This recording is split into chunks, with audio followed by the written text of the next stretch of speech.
like to do it, Nicholas? I don't care. Episode 2-1. Brokers and Booze. I'm Nick Sowers of Beach Connection Realty. Chris Ward, broker in charge of Eagle Realty.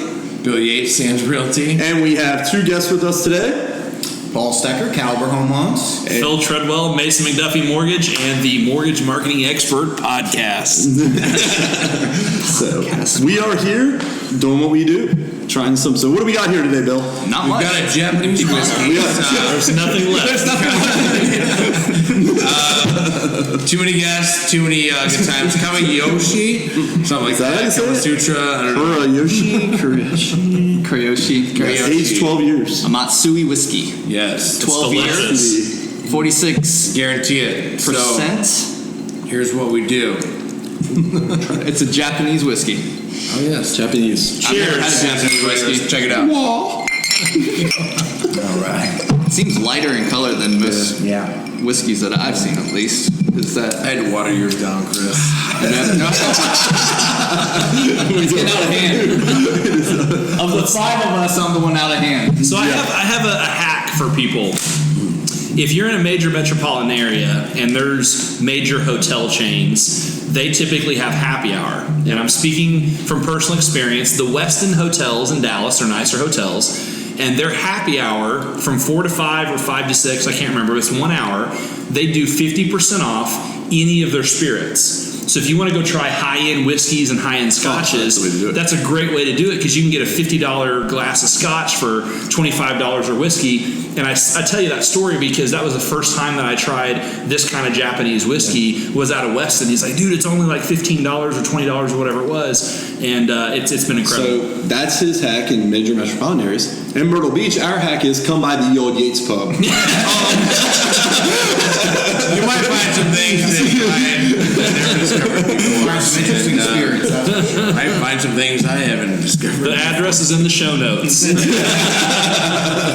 Good luck. It's $100 a park. You drink for free. Yeah, exactly. It's actually a pretty good hack. I like that. So what do you think? What do you think of the drink, Bill? Well, let's try it. All right. Cheers. Pretty. It's clean. It's neat. It's floral. I think. It's got some fruit tones down. Yeah, and it kind of it ends in a little spicy note toward the end. So I've never had Japanese whiskey before this.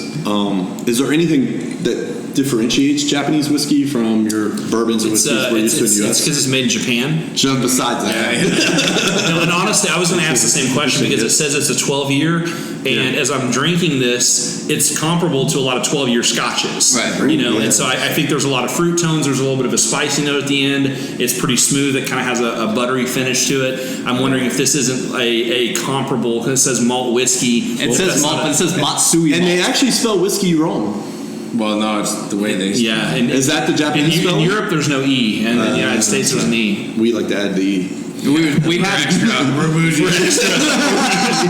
So I have to say this. I said this off camera too. I live in Texas, and there's only two places that I ever hear the word bougie used. That's in South Carolina and Louisiana. Like you guys use the word bougie a lot. I've heard at least 12 times. Louisiana makes sense. I don't know why we use it here. They started Hashtag Burt Williams. They started using it in the inlet for some guy, and then it just caught on, and then Bill and his girlfriend use it frequently, and I kind of rubbed off on me. And again, coming from a native Missourian by way of Arkansas Texan, is bougie just extra, like over the top, like fancy? Essentially. I think it's got to be more fancy. Like A little fancy, though. A little extra fancy. Yeah. Like, not just extra. Like, that would just be... Yeah. It's kind of like when you go to a kid's birthday party with Bill. Like, I went... And me and my wife show up and we bring up a couple of gifts, and then Bill unloads the back of his trunk. We're like, that's a bougie move, Bill. You bought more than everybody else. It's all for the children. So invite Bill to your kids' birthday parties. That's the advice of the podcast today. Nice.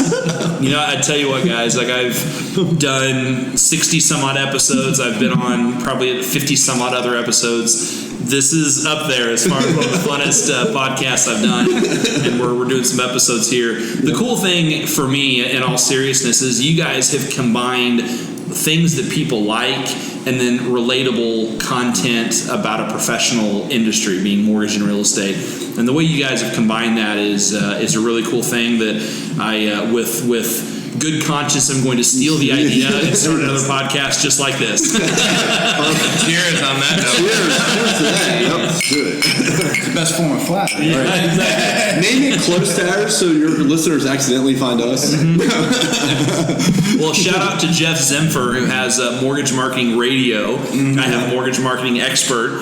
And so when people Google them, I'm pretty sure that I get some of his traffic and he gets some of mine. So it evens out. But shout out to him because he puts out some great content as well. Makes sense. Are you going to introduce our other guest? Because Phil's been with us for Paul's the last couple of weeks. Well, Paul's been on a previous episode. He was technically our first guest. Yeah, he was our first guest ever. It's random. We weren't planning it, and he'd come in because he had to bring the wine in for the episode. So Had to bring the empathy. since that point, Paul is. Tell us what you've done. Yeah, so I've recently, about 6 months now, I've started up my own shop here in the Myrtle Beach area, Caliber Home Loans. Definitely being at a big bank to start my career back in 2013, it's definitely been interesting to see the other side of it. It's exciting. It's really exciting. It kind of just feels like starting your own business from scratch, being able to do it your way. One big thing I love is that every day I get to increase the perception and brand of myself along with the business here locally, not having somebody previously in the industry here. So I thought that was a really exciting opportunity. It is awesome. There's ups and downs every day, but I have no regrets whatsoever. So what do you feel is your biggest challenge right now? I don't say I have a particular challenge. I think right now we have a lot of people coming into the industry. There's a lot of new people on the realtor side as well as on the mortgage side. For me, it's a balance of growing a team versus growing the brand first. I have a lot back and forth on that, and it's more of finding the time every day to figure out what's most important. So Phil, you want to jump in? You got any advice for him? Somebody, obviously you've been through the battles. Getting to talk to him, he's got a very clear vision of what it is he's trying to do and the type of business that he wants. And so that's really my advice to him and anybody in the mortgage industry right now is understanding what type of business you want. With the industry going in the direction that it's going, we've got low rates, we've got appreciating real estate prices, it's a pretty competitive market. Understanding how to brand yourself within this market, as he was talking about, really encapsulating some of the things that he's doing on the marketing side, which being from the East Coast, a little bit north, a Northeast guy talking about what's going on in the South, and all of those things are the right answer. Anytime that you can create attention of a people group that you have something in common with, that's definitely how to build business.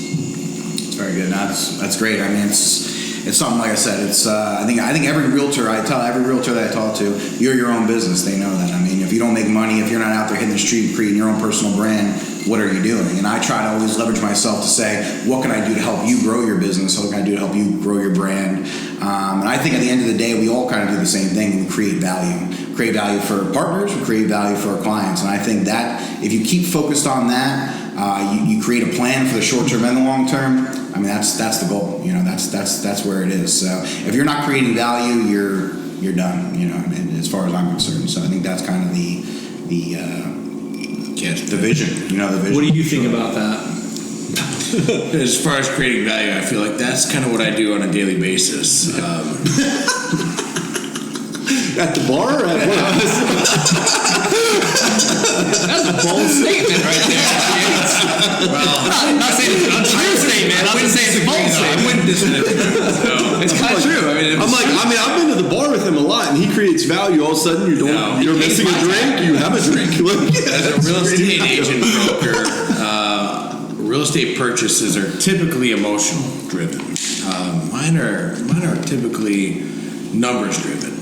And creating value is a big, important part of that piece. So we can take the envision of, check out the view, check out, imagine yourself here. No, we kind of take it a step back, and here's the type of clientele that are staying at your place. Here's the revenues potentially, and here's your expenses. Here's Be honest. Tell them what you really tell when you show property. Tell them how you show property. Okay, so This is hilarious. We're cut through the BS now. all right, so I actually don't sell anything.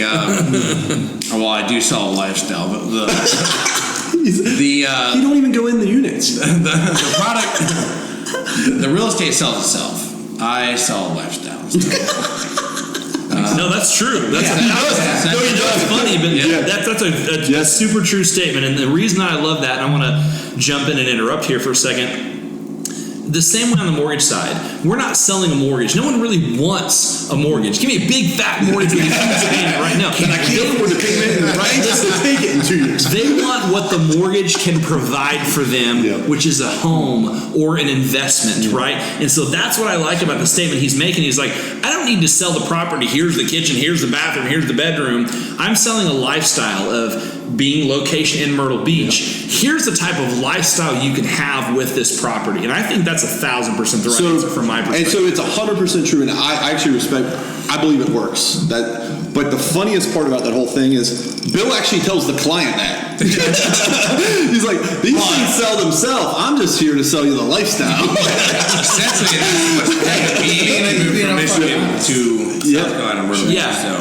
Well, I think that's right. It's because you're able to take tell a story. Yes, you're able to take that personal experience and parlay that to something. You're selling a second home that you can make money on. I mean, I think it's an absolute. What you're selling is a free vacation. Yeah, or a perceived and an income free producing vacation. property. And if your dream is to retire one day and to move into an oceanfront property, it stops becoming an income producing property at that point in a home. So Sure.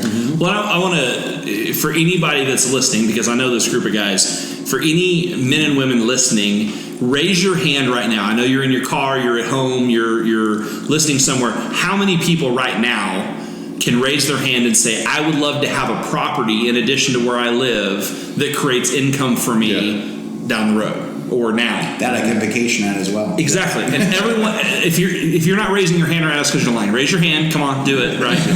I think that's the point of, especially in this market, that's so cool. I've never been to Myrtle Beach. I appreciate you guys inviting me here and to be here.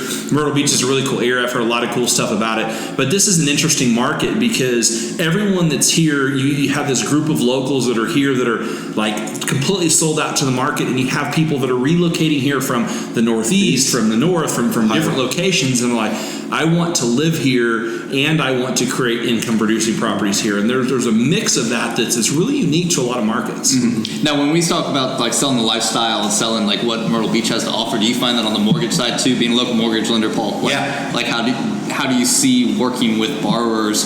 Are they still sold, even though, like I said, nobody wants a mortgage? Right. But are you still doing your share when you're talking with like borrowers and buyers and that kind of stuff of like, this is still a lifestyle, like it's exciting that you're getting to get this property, or do you translate that into your marketing and that kind of thing with people? It's a great question. I mean, I think number one, I can relate because I grew up in the New York City area, so I can relate with the high taxes. What are the main reasons that are driving people down south, Florida, South Carolina, and like, I mean, it's the affordability for the most part, right? So I can relate to that because that was me. I mean, that's why I moved down here. It's one of the reasons I moved down here 6 years ago, besides the beautiful weather. So are you tired of shoveling? Are you number one, are you tired of shoveling? Would you like to pay, for the same price that you pay $10,000 in property taxes in New York, would you like to pay $600 a month for $600 a year for property taxes? It's not even like by that time they probably know, but it's the reinforcement of it. Like you'd be surprised when people from New Jersey or Pennsylvania be like, "Oh, you're from New York? I see you're from." Yeah, I'm from New York. Oh, all right. So you like it down there? Like they're kind of like hesitant. They're not sure. People, if you haven't lived down here, you don't know you're gonna love it yet, right? But it's like, oh yeah, I moved down here in 2013. I'm never moving back to New York. So, like I'm not going to. I love visiting there. I love my family. Love my friends up there. Love my Yankee games. But I'm not moving back to New York. So Paul, was your family here first, or were you here first? The in-laws came. They kind of then now you have how many family members? A bunch. So, grandparents. My in-laws, grandparents, then my wife's parents. Then my dad just bought a house 2 years ago, right next to my house. So similar story for me. I moved here first. Since then, my mom and stepdad moved here. My aunts moved here. The best man at my wedding, his dad moved here. His sister moved here. He moved here for a little while, but had to move back. The money was too good. So it's interesting that that's a pattern I'm seeing developing. So it's like you kind of get to know people, then don't look at them as I'm doing one mortgage or I'm doing one home sale, because their families are following them. Well, It's a relationship. Let's talk about that for a second, because even in Dallas, my wife and I moved here from Arkansas. She grew up in Seattle. I grew up in Missouri. We met in Arkansas, relocated to Dallas. Her brother already lives in Houston, but her parents and her sister and a lot of other people, even some former neighbors that we had in Northwest Arkansas, are looking at moving to Texas. Oh, wow. And so I think that there's an interesting topic that you bring up there of when one person relocates. I don't know if it's a FOMO, right, fear of missing out, or if it's we've developed relationships with people that when someone moves in any human group, there's a lot of people that want to follow. And I think that when it comes to mortgage and real estate, when we've talked about all the things that we've talked about before, relationships, tapping into communities of people, there's something there that people can really capitalize on in the business side of when one person moves, there's probably other groups of people in the very near future they're going to move there as well. Yeah, there's a follow effect. I believe that completely. Makes sense. Yeah. Makes sense. And that's big here, like you said, it's big in your area. I think it's big, and I think it has to do with like for my parents, it was simple. They moved here because they wanted to get out of the snow. Sure. Then we had a kid, so now it's like they're like we're never leaving. Like, it's over now. Like I think there has to be something that attracts people there. Dallas is a market where you have great wages, a great cost of living. You have a lot of art and culture and different things in that part of the country. That helps. Yeah. There's no state income tax, but we make up for it in property tax. I promise you that. But there's things that attract people there, right? For us, it was I moved there to be a part of a company, and other people have different reasons for moving. But to your point, especially when you talk about the Northeast or North, it's weather, it's cost of living, it's arts and entertainment, it's a lot of different things. But the reason that I'm wanting to kind of highlight this in this podcast is whether you're a mortgage or real estate professional, it's all about human behavior. Whether it's marketing, whether it's sales, whether it's anything you're doing, understand human behavior. We, as 5 people, like to partake in cocktails or adult beverages, right? And so what's happened is, even no matter how much or little we've known each other before today, we've gotten to know each other a lot better and created relationships because of something in common, which is this industry and adult beverages. That is a lesson for anyone and anything else. Find a commonality with a human being, create that relationship, and business will follow. Whether it's that month, whether it's a year from now or 2 years from now, think of the big picture. Don't always think about what your pipeline looks like right then. Find things to have, reasons to have conversations with people that create relationships. Yeah, and that's actually a really good summation. I asked you that in a couple episodes ago. That's a better summation than you may have given at that point in that episode. But A couple more glasses of whiskey. well done. We always find that our end episodes end up being very. So for those out there on the podcast, listen, we're all brokers that do this, and we're running companies. So when we film multiple podcasts at a time. And as you know, because we don't change clothes. Well, they don't know. But on the podcast, if you're watching on Facebook, they know. If you're watching on Facebook, you know that. So what I'll sit here and tell you with that is, by the last episode, we've had a couple cocktails and we're feeling good. And usually by the last one of the day, we're having a good time. I just want to know in this group who decided we're going to do batch recording of episodes while consuming alcoholic beverages, because I don't know that there's something anyone doing. So out of all of us, I will say that was time management. Chris controls his schedule more than any of us, more than Bill and I, Which is smart. As far as flexibility. And he has older kids, so that takes in more scheduling and more stuff with his family. So he's like, man, if we can knock several out at a time, and Bill and I are like, well, Bill and I have a little more flexibility in our schedule, but we're like, well, we weren't just going to have one. So, and it's funny because there's so many ways I could take that conversation. There's an efficiency aspect of it. There's the understanding of when you get 2, 3, 4, 5 people together, that the concepts compound on each other. Yeah. Obviously, this is the 3rd episode that I've had an opportunity to be a part of. The first one, we talked basics. The second one, there was some more applied stuff, and now we're talking higher level things because we've had more time together. So there's some genius in what's happening. There's also some fundamentals of I'm not sure that's the right idea. Of what's going on. Well, you're speaking more from the heart, and honestly, Chris told me if you're not doing video, if you're not doing blogs, if you're not doing podcasts, you won't exist in 10 years. So I said, Chris, I'm going to need a couple spirits before the recording. And he said, you might be onto something. Why don't we combine them both and call it Brokers and Booze? And this is how this all got created in November of 2019. It was literally we were just sitting around talking. We're like, let's do Burgers and Booze. It was smart. Well, do you guys? So this is our last Mortgage March episode. Paul and Phil, do you have any final thoughts from the mortgage industry, whether how it relates to real estate, what we do, or just your own kind of, like you said, high level thoughts of what's going on? Either way. Well, I mean, the hot topic is going to be rates, right? And that's going to be the hot one. I think, I think no matter when you're listening to this, this time in the year, we have a lot of things going on. Rates are being cut, and so I think that's a hot topic. I'd like to say, as overall as a industry, I think it's kind of a blip. I think it will end up being a blip in the long run. I think that these kind of podcasts and overall just this.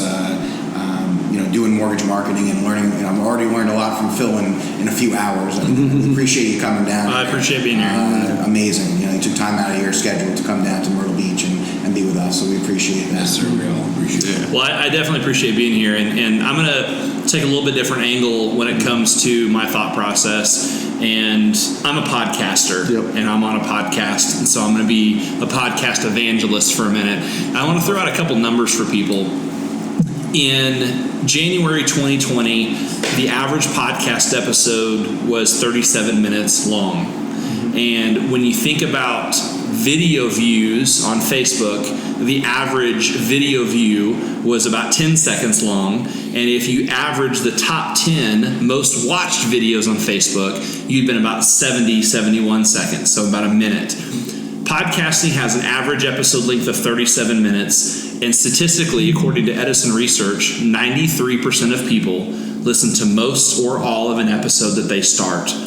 So if you're a mortgage and real estate professional out there, I highly recommend looking at starting a podcast. Reach out to these guys, reach out to me, reach out to anybody and say, hey, I want to start a podcast. It doesn't have to be about the industry. We could have talked about booze this whole time and had people respond to it, right? We're talking about the industry because we also want to add value. Mine's a mortgage marketing podcast specifically for mortgage professionals, but one of my loan officers has created a podcast where he highlights nonprofits and ministries and adoption agencies specifically in his local community. He's in Northwest Arkansas, and it's NWA Good Neighbors. And he highlights those things, and he's obviously getting some exposure on that professionally, but he's adding value to the community and raising those things up. And so I want to say two things. One, look at having a podcast because you're adding value to people, which is that arbitrary term. This is a way to accomplish it. And two, video is the most engaged platform out there. I'm not going to deny that. Video is incredible. However, when it comes to podcasting, people engage longer. You're able to develop ideas and have conversations like this. And I think part of it's the passive nature of the podcast. Yeah. Like, I listen to a ton of podcasts when I'm working out. I also listen to a ton of podcasts when I'm cleaning my house, when I'm showering, when I'm... Road trips. Perfect. We do too. You can multitask. And whenever I speak, I ask people, in this room, how many people in the last month have listened to a podcast, have watched a video for longer than 30 minutes nonstop? Very few hands raised. No one watches a video. We're talking about on Facebook 3 to 10 seconds, that we're calculating video views. No one sits typically and watches long form video. But when you're in the car, when you're at the gym, when you're cleaning your house, when you're doing all these things, you can multitask and take in podcasts. And so I think we're just in its infancy. Another statistic is that people are 67% more likely to have an income of $250,000 or more when they're listening to a podcast. And so your audience is a demographic, especially in sales. There's all kinds of research out there. I highly recommend checking it out. So my piece of advice, in short, take a look at doing a podcast. If not a podcast, look at a flash briefing. And she's going to say it, Alexa. I knew it was going to happen. Change your name. But I would take a look at looking at that with these guys doing Sound Up. I have a flash briefing. I highly recommend it. It's ways to add bite-sized value to a community. And I think we've talked about in the previous episode where it's going, and you alluded to voice playing more into that. I do. You alluded to that, even though you said the phone is our attention, right? And it will be for the near future. But over time, voice will start to take chunks. No, but even now, when you're talking about mobile devices where our attention's at, no one disputes that. But if you look at the statistics around, and I don't want to give inaccurate statistics, so I won't say it, but I know it's over half of all of the searches through a mobile device are through voice. So when you're talking about even on mobile device, and that's probably been a year ago, right? So even that, last time I checked, and that's one of the 90% of statistics that are made up. And I made up that statistic too. Last time we checked. Yeah. So at the end of the day, I typically when I throw out a stat, it's something that I can verify and then I'll want to document. But even to your point, yes, voice is where it's going. Not only consuming audio, but doing search and living our life through voice. And I think a podcast is a great way to do it. I think flash briefings are going to be the next big thing whenever Amazon decides, hey, we want to really put some muscle behind it. But find a way to add value Jeff Bezos, to create if you content. come across this, start doing that. Jeff, call me. I got all kinds of ideas for you. Yeah. So, I mean, On that note, gentlemen. So I know I do want to kind of wrap this up and thank Phil for coming. We tried to wrap it up. No, but I appreciate it. Yep. We do want to thank him for making a trip to Dallas to be part of our first out-of-town guest on Brokers and Booze. But even more than that, I do want to say he has the Mortgage Marketing Expert podcast. If you listen to our podcast, please subscribe to that. Appreciate that. Yeah, please subscribe to that. Even if you're not in the mortgage world, if you're in real estate, insurance, you will glean insights that will help your business. Totally. Well, I appreciate that. We have a lot of cool episodes. We talk not just about tactics, but about mindset and a lot of other things. And I appreciate anybody that listens. Our whole mission is to help people build their business and to do marketing better. And at the end of the day, we're trying to add value to the industry. And I appreciate you guys having me here. This has been more fun than I could say. It's been amazing. I'm just telling you. Welcome to the Yale Gate podcast. It's an honor. I'm now a Myrtle Beach. Pleasure. So And looking forward to the next visit. Cheers. Thank you, Paul. We'll be drinking. Start a podcast. Keep it classy. Myrtle Beach. I love that. Keep it.